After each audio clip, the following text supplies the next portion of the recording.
deep learning, machine learning, artificial intelligence.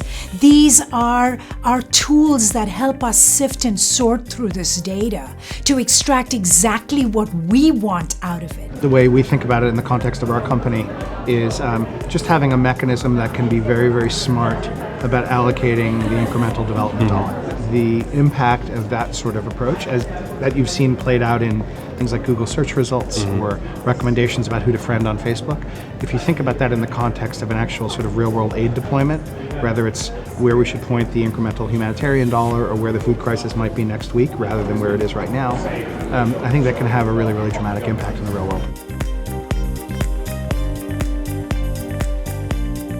Agencies like the World Bank and other international agencies should be opening up all their data, having all the data online, machine readable, open format, free. This should be a no-brainer. They should be doing this as an obvious quick win. The bank recognises this, and in fact, since 2013, it's had an open access policy.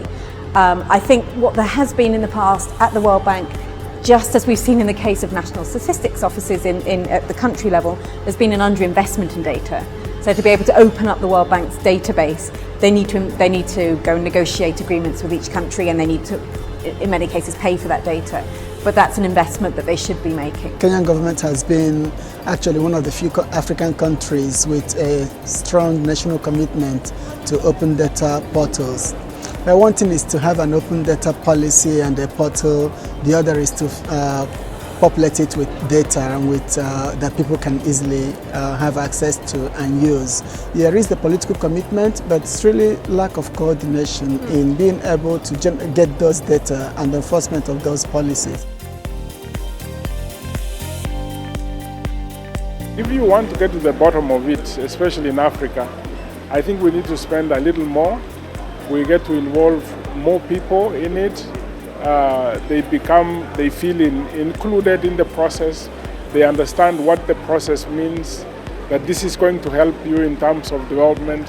But what we do is just that we are accounting people, and they don't know the benefits from it, so they also don't give you the right information. You send the enumerators and they simply ask questions, and the respondents can just say what they want to.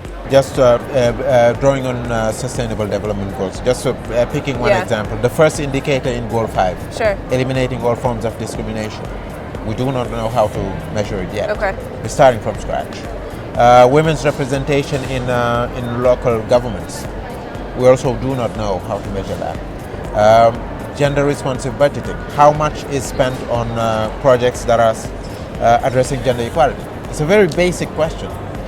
No idea. Then if you look at 80% of indicators in Goal 5, we do not know, we do not have adequate data yet.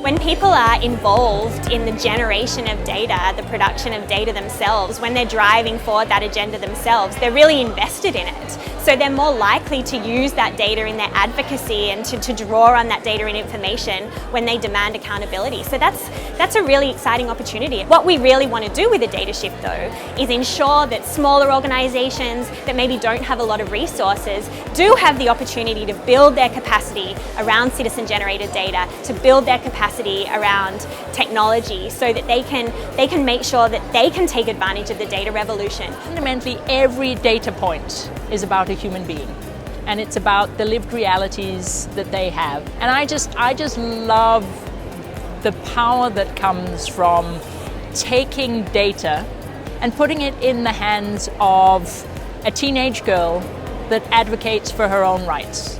And we've seen the power of that advocacy in so many countries. I mean, most recently it happened in Guatemala when they changed their law on the age of marriage. And that was real girls' power based on data that was put in the hands of the activists, and they did it. They persuaded their own politicians to change the laws. A lot of people hear the message about big data and they get intimidated by it because they don't know what it means, they don't know what it means in their sector. Data can have a real impact, but don't be intimidated by the big data hype and actually just get started.